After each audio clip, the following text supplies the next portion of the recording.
Doutor Mustafa, o que é esse tal de burnout? Renan, burnout ou burnout, como falam, né, no francês, é uma condição caracterizada por 3 esgotamentos, tá? Esgotamento emocional, esgotamento físico e esgotamento mental. E o interessante é que a primeira vez que foi descrito o burnout foi lá em meados ali de 1979 e foi por um psicólogo alemão. Daí a importância que eu sempre falo, quando você está acompanhando um paciente que está em tratamento de burnout ou depressão, ansiedade, qualquer outra coisa, a importância de você ter um psicólogo junto, um terapeuta, né? E só ali em meados de 2018, 2019 que a OMS bateu o martelo e caracterizou como doença. E é o esgotamento do que o burnout? O esgotamento da atividade laboral, ou seja, do trabalho. E é muito recente, esses dados que você me passou, é muito recente o entendimento disso como uma doença. E isso mostra cada vez mais a importância desse bate-papo que a gente vai ter aqui, dessa conversa que a gente vai ter aqui. É isso que eu quero deixar bem claro aqui. Hoje a gente está aqui com a Julie, né? Que além de ser minha paciente, é uma amiga já está com a gente há algum tempo. E eu quero deixar claro aqui para vocês que estão assistindo a gente que tratar o burnout ou chegar a admitir que está em burnout não é sinal de fraqueza. Não é mimimi, não é frescura, não é preguiça. Eu espero que no fim do nosso bate-papo isso esteja bem claro para vocês, esse né? é o principal ponto, né? O porquê de estarmos aqui hoje, né? Exatamente. E de antemão também agradeço, né? Agradeço o Renan, agradeço o Mustafa por essa oportunidade. Não é simples, como você mesmo já mencionou, mas eu tenho muito forte em mim que a coragem que eu sempre tive para todos os percalços da vida, ela me trouxe até aqui também, né? Para admitir que basta. E bastou. E foi preciso sentir para dizer esse basta. Durante todo esse tratamento, eu já faço um acompanhamento psicológico, acho que há mais ou menos 4 ou 5 anos. E desde que esse episódio, né, aconteceu, que foi dia 19 de março de 2024, a minha psicóloga fala: nem sempre os pacientes cruzam a fronteira. Isso, para mim, mexeu muito comigo. Hoje, porque quando a gente tá no meio do colapso, a gente não assume. A gente assumir pra gente é duro, assim. Mas depois, e eu me vejo ainda numa fase de reconstrução, digamos, essa fase ela já me mostra que, opa, a fronteira foi cruzada. E agora existe um novo ressignificado, né? Que foi importante para seguir em frente. Então, eu acho que a coragem de estar aqui, de assumir também para continuar, né? A determinação, eu acho que ela talvez foi a fundamental. E por isso que eu estou com o coração super aberto. E eu espero que isso possa chegar a mais pessoas. Porque a quebra do silêncio, ela mostra muitas coisas. E ela pode salvar muitas situações também. Exatamente, é uma coragem assim, que olha, tirar o chapéu. Não é todo mundo que consegue, né? Eu até, antes de vir pro podcast, né, conversei com a minha equipe e conversamos sobre o que a gente ia falar aqui e tal, né, organizando. E aí falei, e aí, será que eu conto do episódio que eu tive, né, lá em 2016, do meu burnout e tal?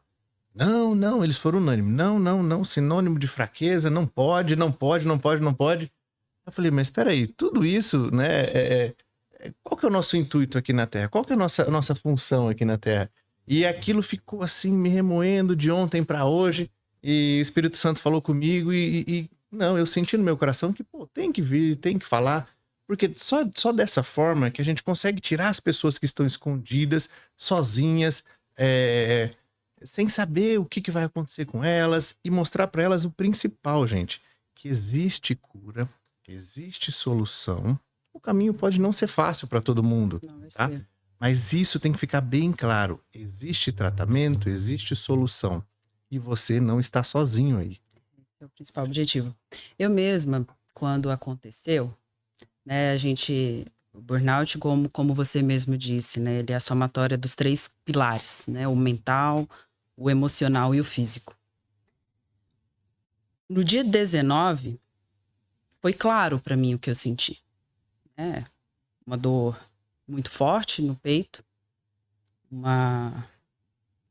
as mãos trêmulas, os olhos totalmente escurecidos, assim, a visão, na verdade. Isso é muito importante, tá, Renan? Que assim, você percebe que não é só coisa assim, é coisa da cabeça. Não, realmente reflete no físico. Físico. Exatamente. E foi incrível porque eu sentia muita raiva. Eu nunca fui uma pessoa raivosa. E eu sentia muita raiva dos punhos ficarem cerrados, né? Isso, fechado. Eu fiquei por muito tempo com os punhos dessa forma. De não conseguir soltar. A ponto, na hora de soltar, que toda essa parte aqui ficou roxa. E eu só queria continuar naquela fortaleza. Acho que a minha força toda veio para os punhos. E o corpo todo trêmulo. E muita angústia, muita, assim, raiva de não conseguir conter. E eu comecei a sentir assim, gente, não tá legal. Eu dentro de mim. Só que eu não queria assumir para mim que não tava legal. E aquilo ali, eu falei assim, não, então, se não tá legal, não é aqui que eu... Né? Graças a Deus eu tava dentro de um lugar seguro, não tava me deslocando, poderia ter sido pior. E eu falei assim, não, então preciso ir para um hospital. E eu fui muito bem clara quando eu cheguei no hospital. Eu quero ir para a ala da psiquiatria. E isso mexeu muito comigo. E as pessoas estavam de postos, assim, esperando, né? Quem é a Julie? Você é a Julie? As pessoas já estavam, assim, porque é tão crítico, né? E quando foram medir a pressão super alta, e aquilo ali foi me tirando um pouco de mim, porque eu, né, imediatamente fui lembrando da minha família paterna. Meu pai sofreu um infarto com 50 e poucos. Ele é vivo até hoje, graças a Deus. Mas o irmão dele, o meu tio, ele foi com 30 e poucos. Muito jovem. Com 30 e poucos, um infarto fulminante. E eu, com meus 30 e poucos, pensei, será que é o meu caminho agora? Então aquilo ali mexeu muito comigo. Só que eu não parei ali. Eu tava, né, eu falei assim, não, vou tirar umas férias, né? Naquele momento ali, me medicaram, viram que, né, a pressão diminuiu, não estava infartando, graças a Deus. E, não, toma esse remédio, tenta se tranquilizar, mas é importante, né? Ficar um período aí sem se dedicar tanto às suas atividades. A médica me falando. Eu não parei ali. Isso foi em 19 de março de 24. Eu parei em maio de 25. Por quê? Naquele momento, eu com o meu período de férias, né? Eu disse, não, vou tirar umas férias, vou tentar voltar. Eu vou estabelecer uma meta para mim, que no lugar onde eu estou eu não quero permanecer. Então eu quero mirar onde eu, né, vai ser o meu próximo passo. E a partir disso, conseguindo estar num outro local, eu acredito que o meu corpo vai reagir. E não foi o que aconteceu. Eu me senti na linha de chegada depois de uma maratona. E a mira, né, a meta que eu estabeleci para mim, eu alcancei. Eu sairia daquele lugar e ia para um outro, que minimamente me traria um pouco mais de segurança, de confiança, de fazer com que o prazer que eu tenho de trabalhar seja, né, praticado de fato. E quando eu cruzei aquela linha de chegada, que quando a gente está prestes a cruzar a linha de chegada, não sei vocês, mas, né, não corri uma maratona não, mas já fiz meus 5, meus 10 quilômetros. Na hora que a gente está próximo à linha de chegada... Você dá todo o gás, dá tudo. É um sprint final.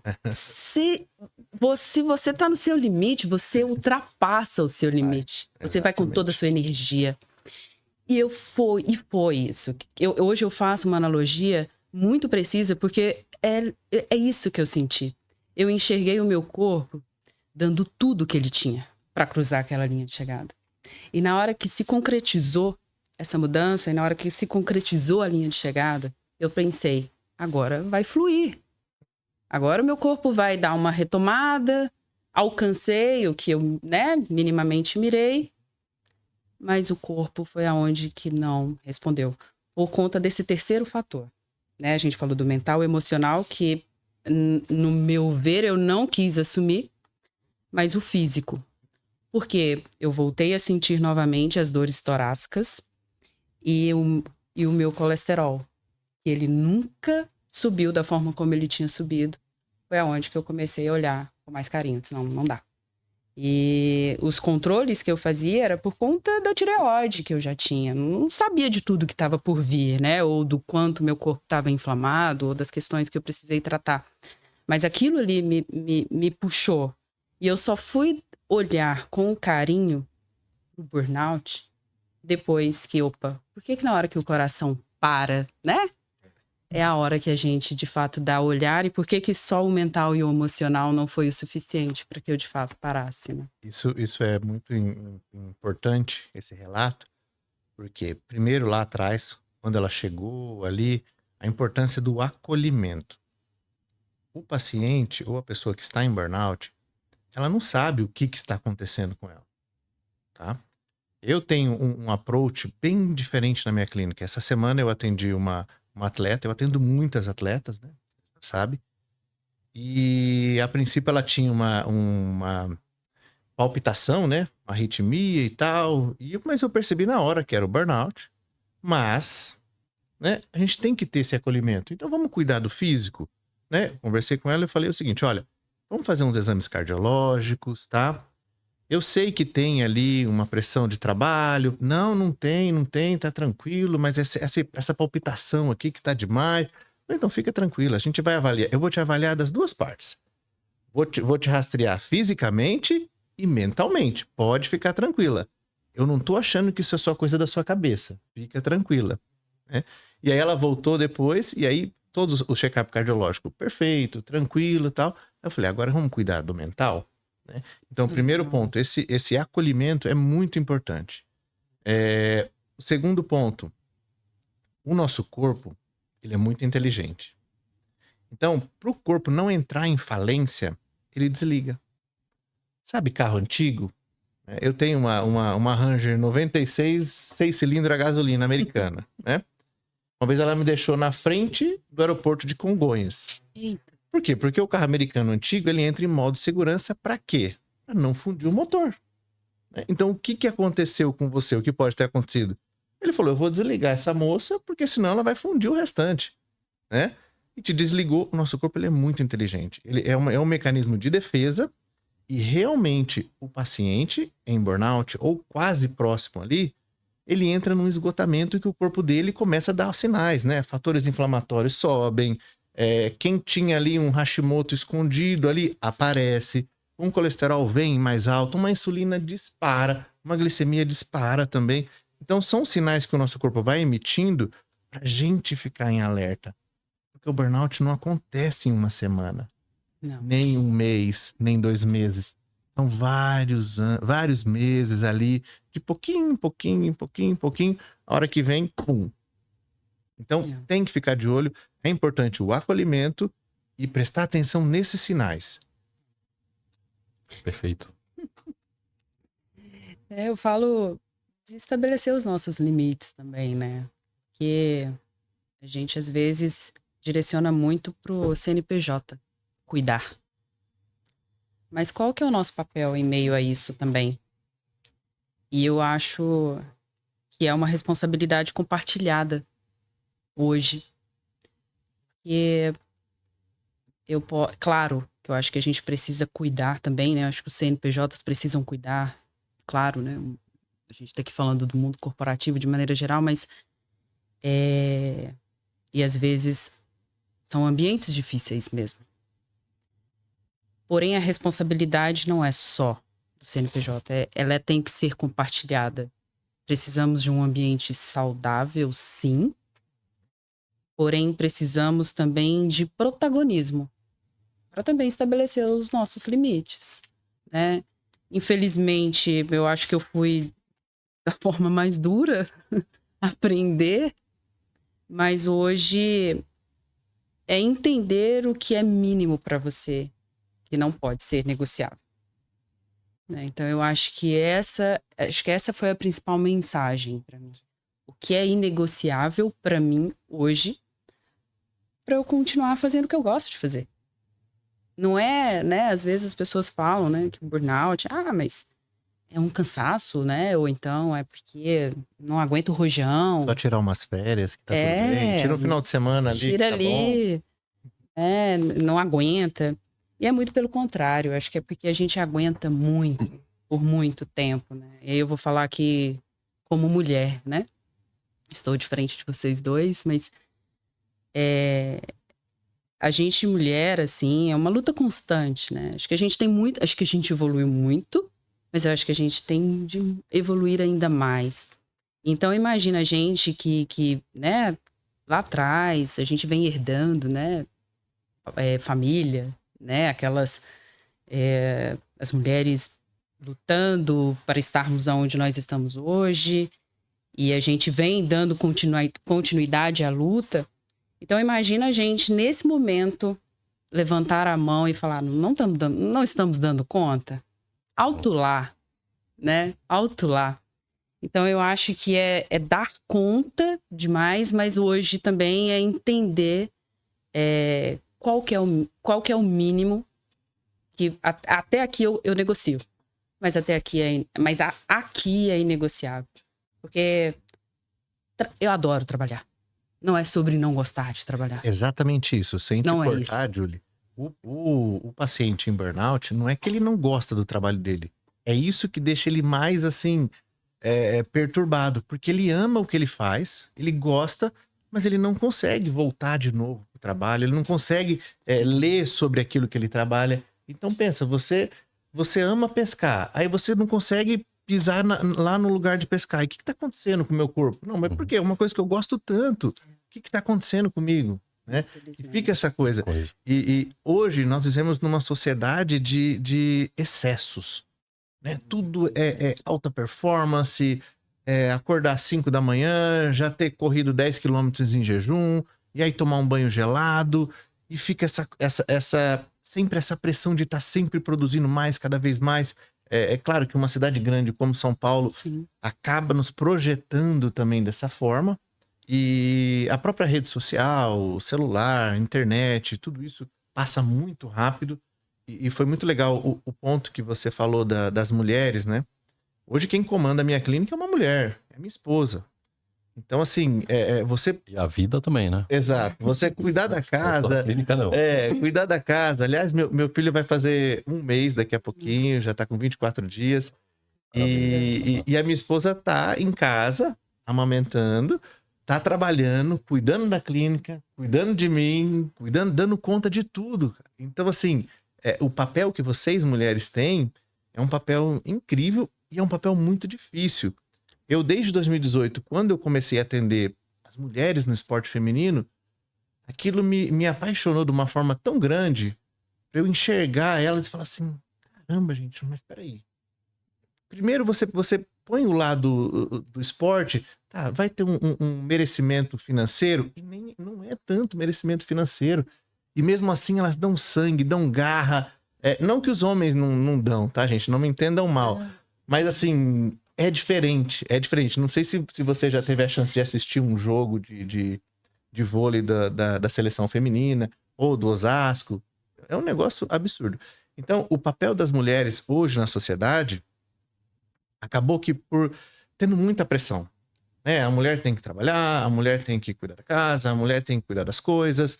E isso foi acabando, né? E aí você entra no mundo corporativo, por exemplo, né? Onde você tem ali aquela pressão, você não pode dar um passo para trás, porque você tem talvez 2 chefes ali que são homens. E aí já não pode te enxergar mais abaixo, né? Não pode te enxergar com olhos mais baixos, né? Por quê? Porque tem que sempre caminhar da mesma forma.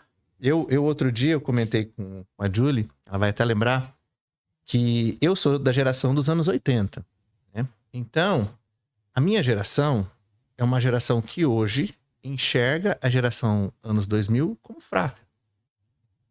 Geração Z. São preguiçosos, não querem trabalhar. Geração Z não quer trabalhar, preguiçoso. Mas espera aí. A minha geração só tá trabalhando direto, forçado, sem dormir, à base de quê?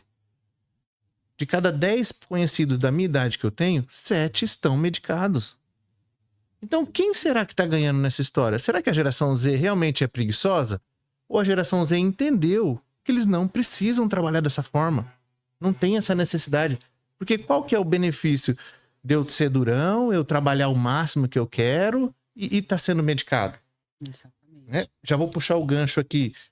Eu sei que o Renan, você vai nas clínicas, visita os médicos, então você deve ver muito isso, principalmente na área médica, na área da saúde. Bastante. Não é? Bastante. Sobretudo pela... juntar várias funções. Então, o médico que ele ainda tem alguns vínculos com o hospital e ele quer sair disso. Ele percebe que não é ali que ele vai ficar, mas tem vínculos, plantão, e ele quer abrir a própria clínica. E aí, cara, você tem que... Só abrir o seu negócio já é uma coisa de outro mundo. Agora, você abrir o seu negócio com outros 2, 3 vínculos, fazendo plantão sábado e domingo, então cara, é uma coisa de louco, A gente, mais uma vez, cada vez esse episódio ele vem ficando mais importante, porque é uma doença que atinge... Cara, a gente tem um dado de 30% da população, mas, cara, só porque isso está subnotificado com toda a certeza do mundo. Com certeza.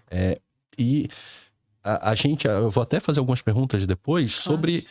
diagnóstico, como que a gente consegue... Eu tô aprendendo muito com esse episódio aqui. Como que a gente consegue identificar isso, os primeiros sinais? Me fala um pouquinho, depois eu quero saber de você também, de Julie. Claro. Quais foram os primeiros sinais que você identificou? Deixa eu começar. Olha,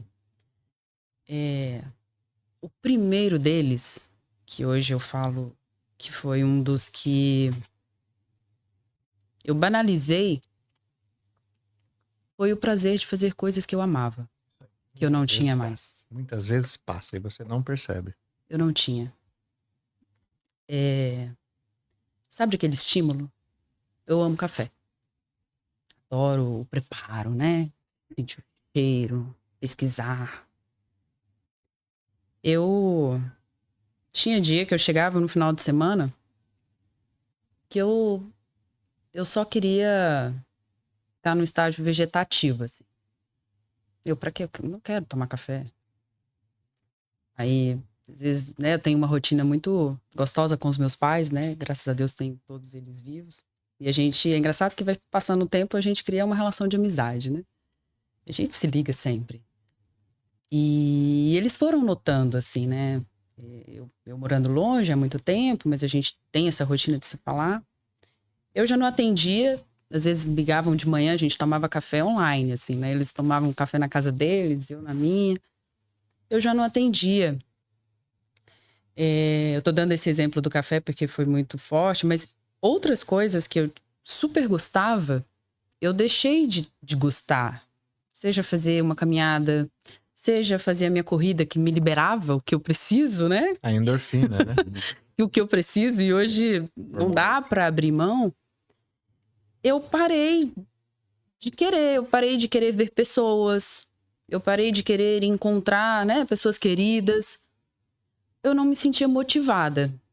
Mas aí eu disse, não, estou cansada. É só um cansaço, né? Me desloquei pra caramba essa semana, viajei pra caramba. E quero meu final de semana de descanso. Só que esse sinal, ele acabou perpetuando por muito tempo. E um outro que eu destaco muito forte é o da irritabilidade. Eu me tornei uma pessoa muito agressiva. Muito agressiva. E é engraçado que os pais da gente conhecem a gente, né? Aí na hora que via que chegava num estado... A minha voz mudava.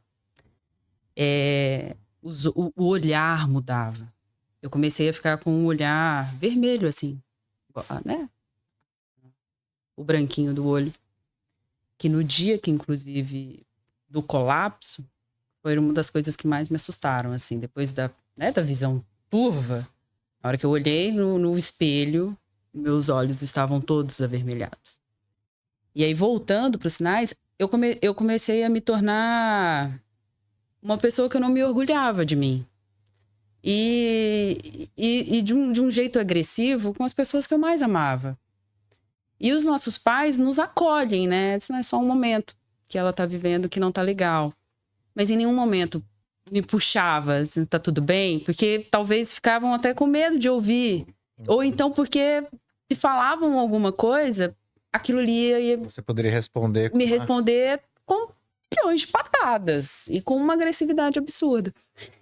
E assim, quando a gente também convive, né, num relacionamento, é diferente dos nossos pais também. Porque aí a pessoa que tá do nosso lado vai olhar, opa, peraí, tá achando que você tá conversando com quem? Né? E eu vou confessar que foi a partir disso que eu comecei a olhar mais pra mim. Eu tô assim, não, eu nunca fui agressiva. Como assim? Isso, gente, mas tá certo você tratar dessa forma? Tá certo você me tratar dessa forma? Então, isso pra mim me fez ver que não dava, assim. Eu não estava sendo eu mesma. Tanto que hoje, eu acho que nesse processo de reconstrução, cruzando, né? Eu gosto de falar cruzando essa fronteira. Eu acho que pela primeira vez, eu acho que eu tô me vendo, de fato. Sem me precisar moldar para caber nos lugares, né? Sem essa dor, sem esse sentimento de agressividade, porque parecia que eu estava o tempo todo em como é que fala? Modo de defesa, Em né? modo de Preparada defesa. para se defender. Preparada. Não, vamos atacar. Exatamente. Então, eu acho que esses dois sinais, para mim, eles foram totalmente notórios, assim. E que a irritabilidade, eu não tenho orgulho dela, de forma alguma. E isso começou a acontecer com muita frequência. Tinha semana, isso é duro de falar, mas eu gosto porque me traz a Julie que eu era. Eu passava semanas sem sorrir. A boquinha ficava até mais pra baixo assim, né? Ficava de tristeza, né? O emoji de tristeza. Eu sorria porque final de semana, quando eu tava às vezes fora do ambiente que a gente tá ali quase 80% da nossa vida, né? Tinha semanas que eu não sorria. Não sorria, acumulava sentimentos ruins, a gente o tempo todo tava ali em módulo de defesa, pronto pro combate. E isso pra Julie, que sempre preza pelo bem-estar, pelo bem do próximo, isso mexeu muito comigo. Eu não estava sendo quem eu gostaria de ser. Ou a ser a Julie, que hoje é a Julie, talvez de verdade, digamos. Então, acho que foram vários aí que a gente pode falar a noite inteira aqui de vários sinais difíceis. Sensacional. Que sensacional. Alguns outros que você pontuaria, É doutor? muito importante isso que a Julie falou, que quando você tem ali os primeiros sintomas, você muitas vezes não percebe. Não percebe. Eu vou contar aqui um caso. Eu sou mentor de médicos, né? Então eu tenho uma médica, que é cirurgiã plástica, hoje cirurgiã plástica. Quando a gente começou a acompanhar, ela dava plantão ali e tal. Aquela loucura de plantão até você abrir seu consultório, aquela loucura, aquela dificuldade. E nesse acompanhamento da mentoria, ela engravidou, tá? Ficou grávida. Quando teve o nenê, em 20 dias pós-parto, ela voltou para dar plantão. Caramba. Aquilo que você falou, né? A mulher com aquela pressão toda. Sim, que profissional tira só 20 dias e volta para trabalhar? Então, assim, e ela não percebia que ela tava nessa e eu já, não, tá, vamos diminuir, não, tá errado, diminui. E a pessoa não percebe. Então ela vai ali, assim, Não percebe mesmo. e assim, gente, todo mundo é substituível. Não existe isso. Se eu não for, não, gente. Se você cair, né, eles colocam outro ali, outro peão ali e vai. Esse pensamento de, não, eu preciso ir. Então, olha a preocupação que hoje, quando eu converso com ela fala assim, nossa, eu poderia ter feito diferente. Poderia ter feito diferente. E aí, puxando o gancho dessa minha mentorada, que entrou o meu caso lá em meados ali, no começo comecei a dar plantão, né? Então a gente sai naquele gás, né? O Renan mesmo acompanha aí os médicos, né? Nas clínicas. E eu sou de uma geração que não pode ter fraqueza. Não tem fraqueza, isso não existe, isso é frescura e assim por diante. E comecei a entrar naquela rotina maluca, né? Trabalhando no plantão, saindo do outro, entrando no outro. Por isso que acontecem muitos casos de acidente com médicos na estrada, que dorme no volante, né?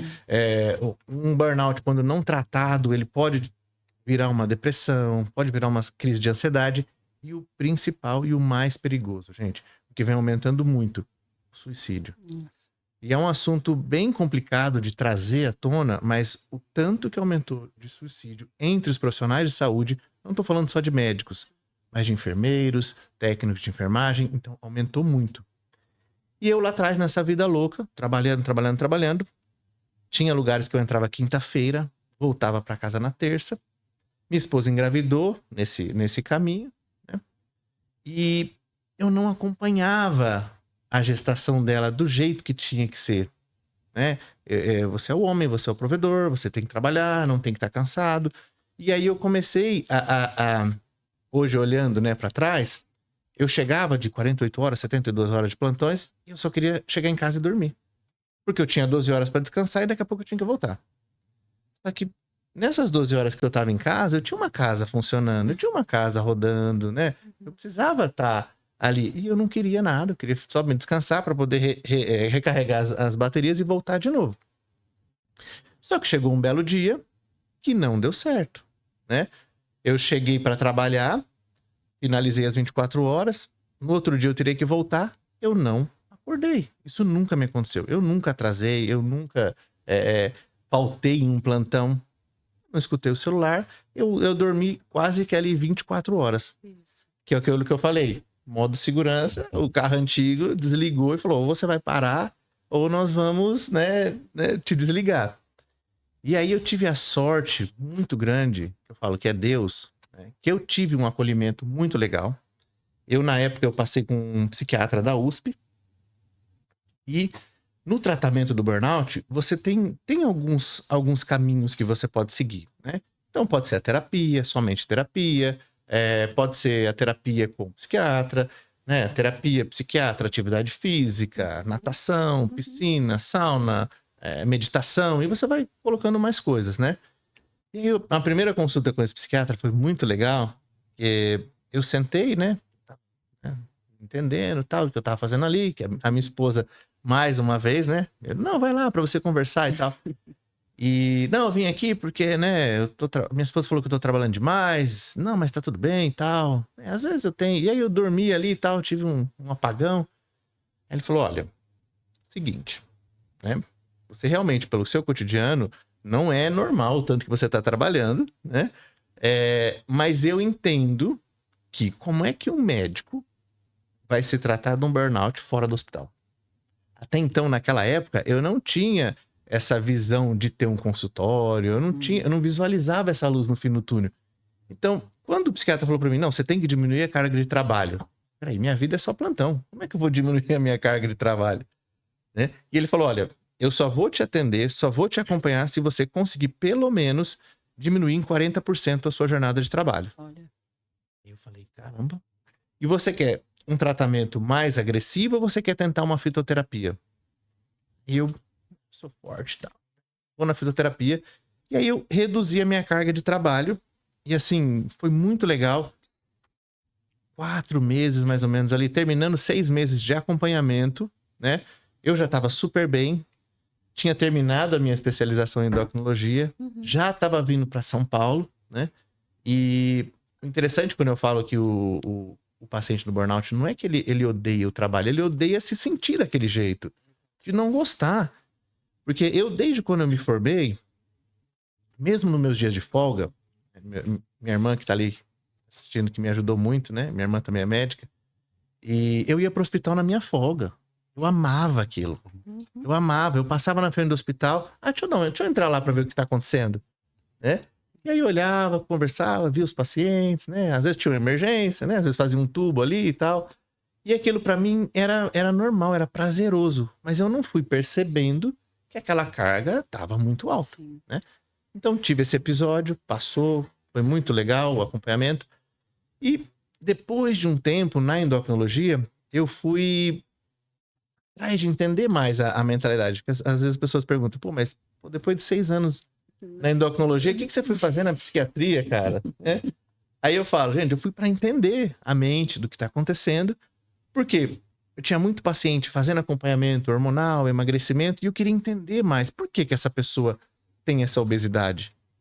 O que aconteceu lá na casa dela? Como que foi a criação dela? Cargado era o mental, né? Exatamente. O que aconteceu na adolescência dela? Como é que foi isso aí? Eu precisava entender mais a mente desse paciente. E acabei me apaixonando também pela psiquiatria e foi muito legal, gente. E é muito Para a felicidade dos seus pacientes, você também foi fazer psiquiatria, porque, cara, tem um fit incrível, né? Para que você consiga ver integralmente o seu paciente de forma literal, né? Literal. Uma coisa que deixou eu muito triste fazendo a psiquiatria, eu tive contato com um colega médico lá, que era neurocirurgião.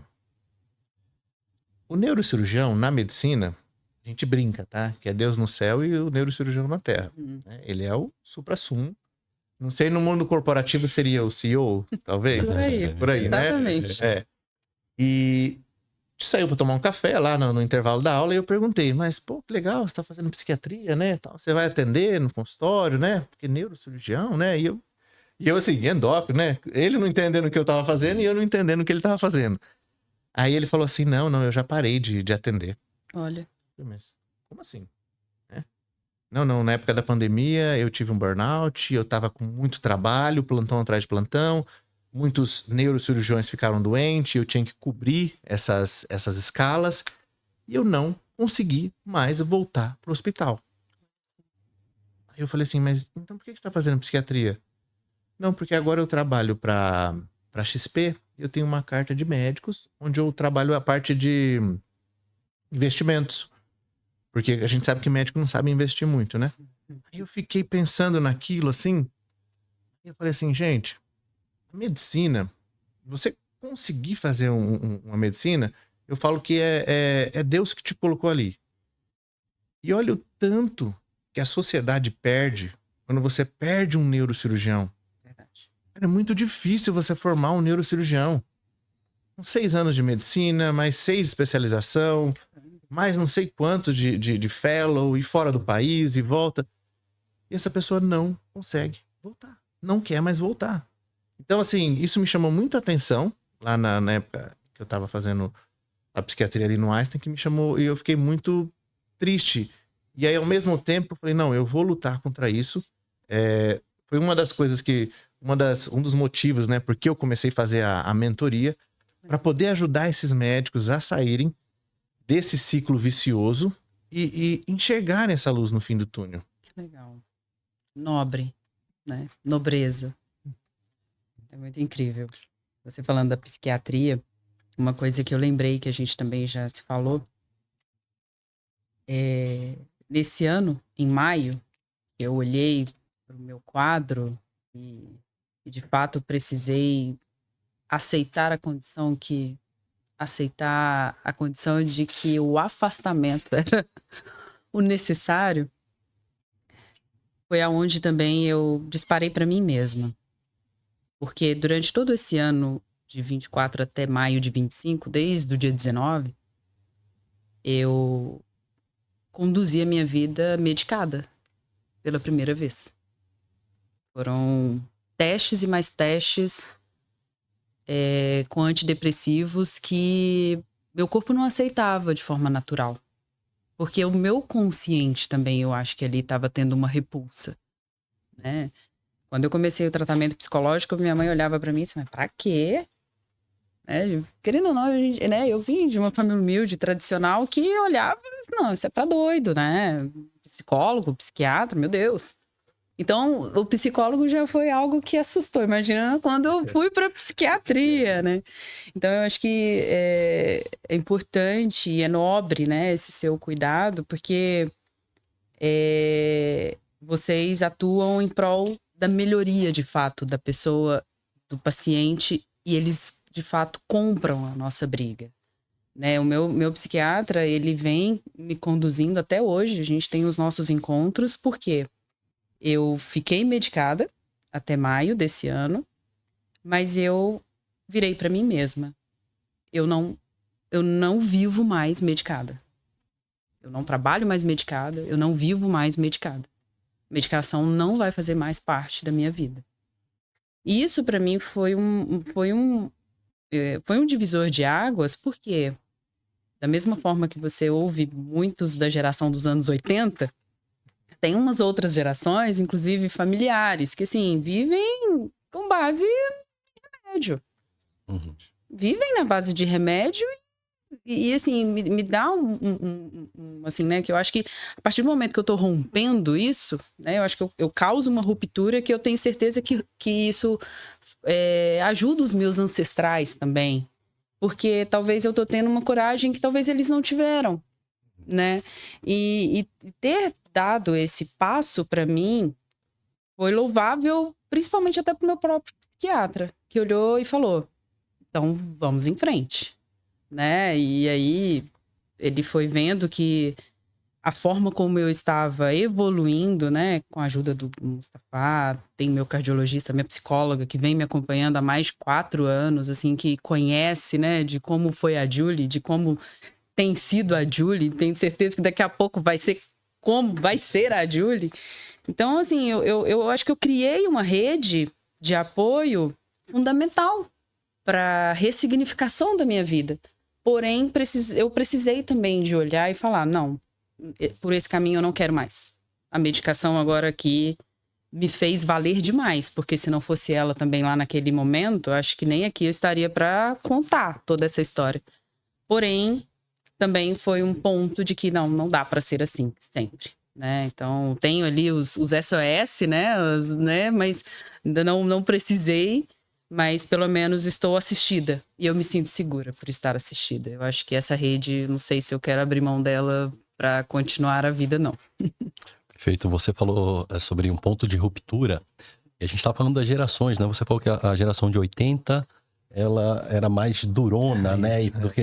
Só que a geração de 60 era mais durona do que a geração de 80. A de 40, então, meu amigo, da guerra, então foi um ciclo de cada vez mais durão e não conversava sobre nada eu aguentei isso, ó, aguentou, todo mundo aguentou, que você aguenta chegou esse momento, a Julie conseguiu quebrar esse ciclo, e hoje a gente está falando muito mais sobre burnout e as pessoas estão começando a falar, peraí, pode não ser do jeito que sempre foi, pode ser diferente, existe a possibilidade de ser diferente do que você falou, eu não passar o resto da minha vida tomando remédio, mas meu avô toma, meu pai toma, mas e daí, o que tem a ver? Eu vou ser diferente, vou quebrar isso. Parabéns pela coragem. E eu acho que cada vez mais as pessoas vão perceber que elas podem ir por esse caminho. E aí, profissionais como o Dr. Mustafa trazem isso muito forte, né? Até porque o apoio é importante você ter essa rede de apoio em volta. Parabéns mais uma vez pelo intuito desse programa aqui, porque a gente vai chegar em muita gente e isso vai fazer muito bem para muita gente.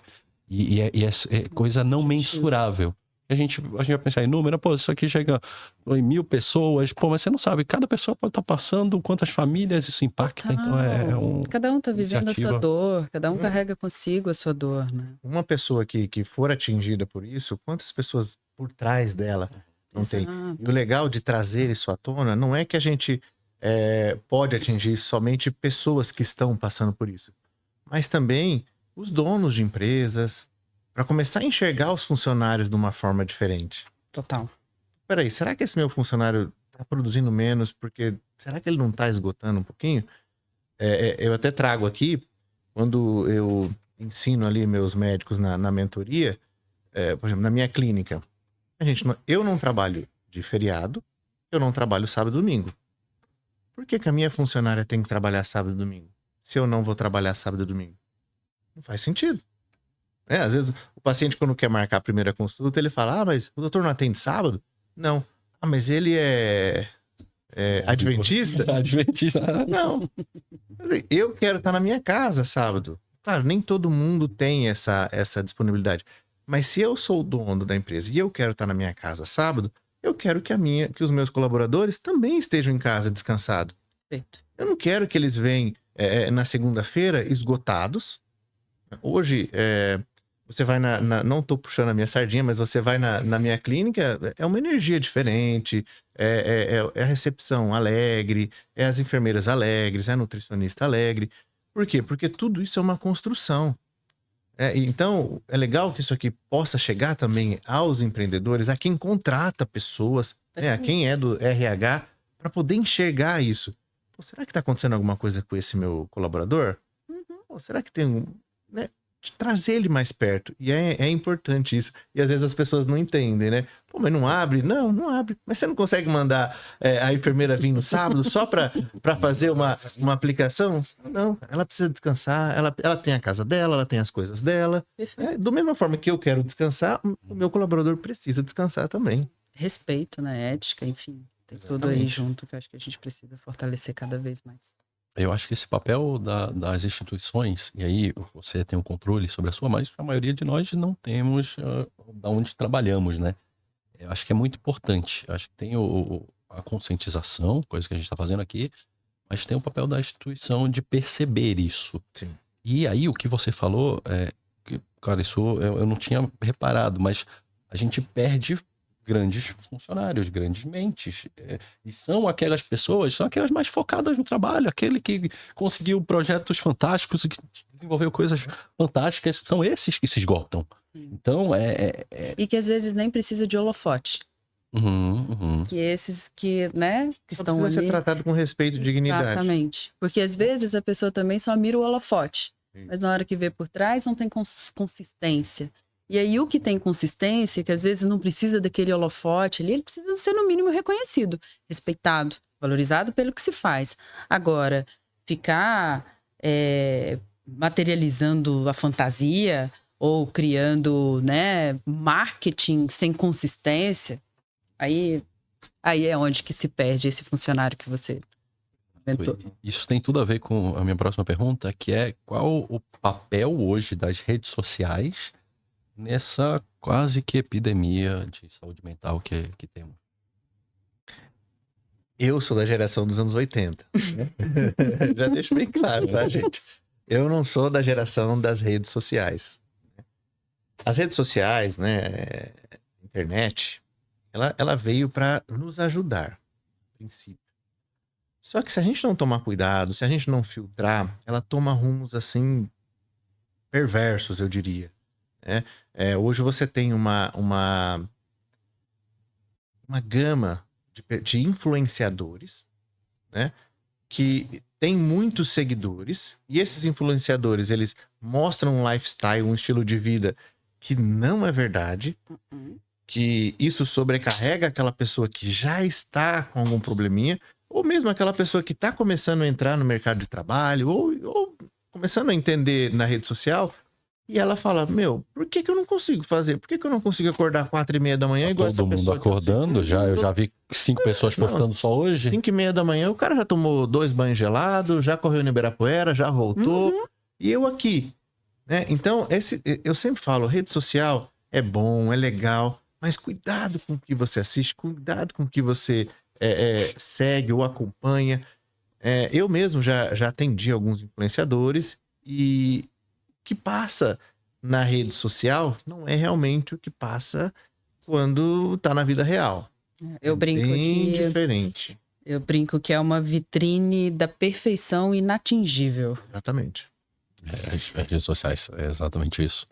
E é importante a gente saber se colocar para usar o bônus da rede social. Porque se você for usar para se comparar, né? Que é onde eu falei, que é a vitrine Você do falou a inatingível. palavra-chave, tá? O que destrói a mentalidade das pessoas é a comparação. Eu falo muito isso. A única comparação que você tem que fazer é com você mesmo. Então, como que eu fui ontem? Pô, ontem eu consegui acordar às 7 horas da manhã, não fiz nada, mas fui ali, desci, fiz 30 minutos de bike e depois fui trabalhar. Uhum. E hoje? Hoje eu fiz 35. E não se comparar com aquela pessoa que diz, né? Que acordou 4 da manhã, que já correu 10 quilômetros no Ibirapuera, já voltou. Não, a comparação é o que destrói a mente das pessoas. Você tem que competir só com você. Não tenta competir com outra pessoa. Ninguém tá na sua pele. Só você sabe o que você tá passando. Exato. Perfeito. A gente falando de redes sociais, eu trabalho muito com rede social. Então é inevitável que eu passe muito tempo nas redes sociais. Só que é muito tênue a linha entre eu estou trabalhando e já não estou mais trabalhando, passando um monte de coisa. E isso é muito ruim. É comum. Eu não consigo. E aí, essa semana, a gente pegou um projeto gigante e a gente vai... eu vou parar um pouco de captação via rede social. E aí eu falei, cara, eu vou deletar o Instagram por uma semana. Eu vou deletar o aplicativo. Eu falei, cara, eu não preciso mais trabalhar nele. Então não preciso. Você sabia que já tem spa de detox de rede social? Uhum. Que a pessoa vai pra lá e fica 2 semanas sem mexer na rede loucura, social. né? Exato. Loucura. Hoje em dia, precisamos. Mas aí, sobreviveu? Não, eu vou Ele ainda faz. vou fazer a minha proposta, compromisso público aqui, eu vou fazer e eu relato. Eu vou te mandar um relato, cara. Vou te mandar no Instagram um relato de como foi essa Minha dica é experiência. vai pra um lugar que não tenha Wi-Fi e nem a internet do Elon Musk. Não, mas a ideia é não... Vai pra uma zona rural. Não, isso eu gostaria, mas acho que eu não vou conseguir passar 2 semanas da Amazônia ali. Eu não vou conseguir. Minha proposta é o Instagram em si. O WhatsApp não vai dar. O WhatsApp vai pingar, não existe. Acho que a rede social a gente consegue utilizar para um bem comum. Acho que o que a gente está fazendo aqui hoje, né? Acho que estamos todos aqui com esse intuito, né? Se a gente quer propagar, a gente está propagando para o bem, né? E isso é o bônus, né? Na hora que você está ali na rede social, compartilhando coisas boas, enfim. Mas tem esse lado do ônus, que se a pessoa não se autoconhecer, se a pessoa não se autocuidar, né? De saber os seus limites, de saber quem de fato é, a rede social, ela vai destruir, como você disse. Porque as pessoas vão usar como meio de comparação, né? A família, né? Propaganda de margarina, né? Enfim, e eu acho que antigamente era só aquela prima inteligente que passou o negócio que você comparava, né? Hoje em dia todos seus amigos, todo mundo ali. E eu falo com os meus pacientes, eu falo assim que se nem os adultos conseguem controlar o tempo que eles ficam na rede social, imagine as crianças. Nossa. Então, desafiador. Se a gente que é capaz, a gente tem raciocínio, né? A gente não consegue se controlar. Acho que um garoto de 7 anos vai dar conta do que ele tá vendo, do tempo que ele tá ficando ali? Não vai, gente. Não vai. Não vai mesmo. Isso tende a intensificar tudo isso que a gente conversou hoje, né? Tende a antecipar, na verdade, né? Nem intensificar essa vida cada vez mais corrida. Acho que a gente teve uma ruptura em 2000, né? Com a pandemia. Eu acho que adiantou um tempo essa conversa. Acho que a gente teria, se depender de como o mundo estava andando, a gente teria essa conversa bem mais para frente ali. Eu acho que isso serviu para, pelo menos, começarmos a conversar sobre isso. Já é um grande intuito. Julie, eu queria que você deixasse uma mensagem para quem nos assiste e talvez possa ter se identificado ou com a sua história ou com alguma coisa que você falou, alguma coisa que você sentiu. Deixa uma mensagem para essa pessoa. Eu acho que é coragem para ser quem você é. Para buscar se autocuidar para ser quem de fato você é. Pra gente deixar de tentar caber, tentar se moldar por uma opinião, por um lugar para tentar ser aceito. Porque nós não vamos agradar todo mundo, né? Mas os que a gente agrada, que seja genuíno, que seja para trazer coisas boas para a vida. Então, eu acho que é coragem para ser quem você é. Fantástico, muito obrigado. Obrigada pela oportunidade. Eu gostaria também que você deixasse um recado, um alerta, alguma coisa para quem está passando por isso, o que deve fazer, como que deve seguir. Legal. Eu quero mais uma vez aqui agradecer o Renan pelo convite aí. E quero muito agradecer a Julie por ter vindo a público. Fiquei muito feliz. Eu já sei da coragem das mulheres, mas hoje você me emocionou. Parabéns, tá? Que ela continue aqui. Com certeza o seu relato vai atingir muitas pessoas. Tomara. Pessoas. Parabéns. O que eu quero deixar aqui desse bate-papo, né, desse podcast, principalmente, não deixe o leite ferver. Não espere você estar no nível máximo, você ter um piripaque, vamos dizer assim, né? Você passar mal. Ao primeiro sintoma, ao primeiro sinal de que alguma coisa não está funcionando bem, procure ajuda. Por quê? Cuidar de você não é egoísmo. Quando você cuida de você, você está melhor para ajudar as outras pessoas. Então, o meu conselho aqui hoje é esse. Não deixe chegar no limite. Busque ajuda, busque tratamento. Sua vida é importante. A sua família precisa de você. Então, não espere pelo pior. Procure ajuda o quanto antes. Perfeito, que recado maravilhoso. Eu queria te agradecer, cara, principalmente pela sua sinceridade. No começo ali, você até destacou isso no episódio, mas no começo você falou, cara, eu não sei se eu quero... eu amanheci sem saber se eu queria contar o que eu passei. Eu acho que isso só faz as pessoas te admirarem mais, cara. Eu acho... e mostra um outro lado, o lado humano, e que você consegue entender exatamente. Eu acho que até como profissional, você ter passado por isso te dá uma gama de ferramentas que um outro profissional não tem. Ele vê de fora, ele sabe como no papel é aquilo, mas ele não passou. Então, obrigado por compartilhar. Eu acho que quem ver isso vai se identificar com você, sobretudo outros médicos, que é difícil, cara. O médico, ele é visto como autoridade e ele se vê como uma autoridade muito grande. Então, assim como a Julie teve essa dificuldade por ser mulher no meio corporativo, em uma posição de liderança, exato, que você não pode mostrar fraqueza em momento algum, e isso é muito louvável, você conseguir falar, como assim? Peraí, não é que eu não posso mostrar fraqueza em momento algum, eu tenho que fazer o que eu quiser, eu tenho que fazer o que me faz bem. Fantástico você trazer isso, porque os médicos também se veem em uma posição muito fechada de defesa, e eu sou autoridade, e eu sei de tudo, né? Porque eu sei como que faz, então não tá acontecendo. É muito importante esse episódio. Eu falei, acho que 8 vezes isso durante o episódio, mas porque é verdade. Que bom que a gente conseguiu bater esse papo, e muito obrigado pelo tempo e pela disponibilidade de vocês. Eu que agradeço. Agradeço muito a oportunidade, Renan, prazer te conhecer.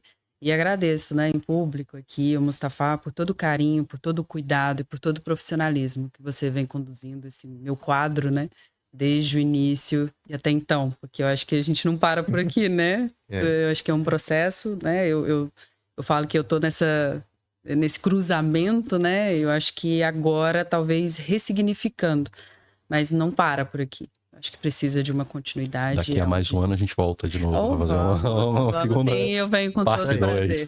Com certeza. Muito obrigada. Obrigado, pessoal. Esse foi mais um episódio do Empreende Med muito especial.